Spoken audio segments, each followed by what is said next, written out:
As the mentor, Mr. Snow, your role is to turn these children into spectacles, not survivors. And what does my mentor do besides bring me roses? I do my best to take care of you. You really want to take care of me in that arena? Start by thinking I can actually win.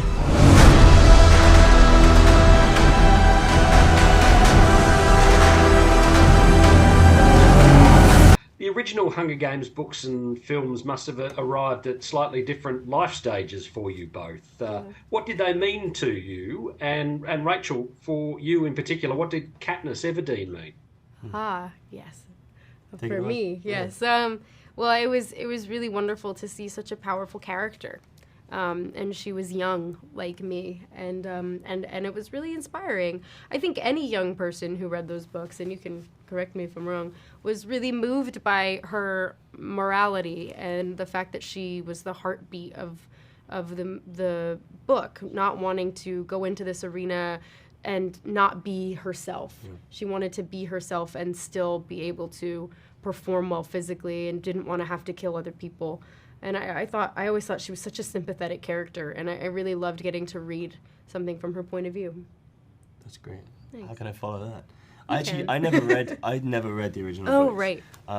So it's harder for me to answer. But I was a huge fan of the movies, and they meant a lot to me. I think, yeah. Long story short, I've now, having read our book and made a movie out of it, I am super eager to go back and read the original books now.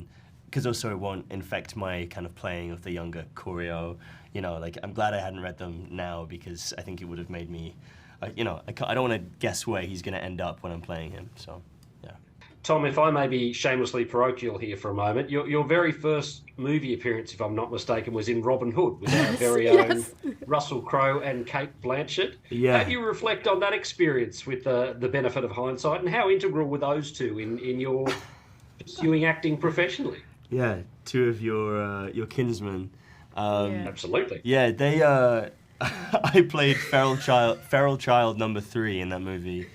I think it was number 3. It could have been number 5. Not to be mistaken with feral child number 2. Yeah, it definitely was not number 1.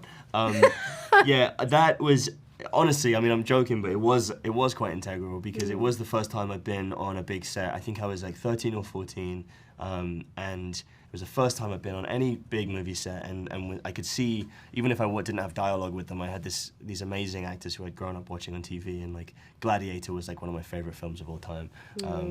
And so, yeah, it was, even if I was too young to kind of experience craft or whatever you want to call it, or absorb from them, I think just being there and being inside it all felt like the gates opening a little bit, and just being able to peer inside and go like, oh, whoa, that's how people do it. It's a real thing that people do for a living.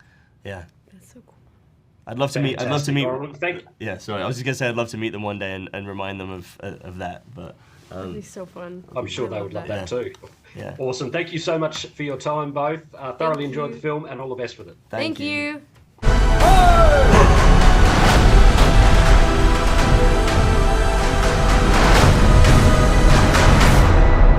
It's the things we love most that destroy us.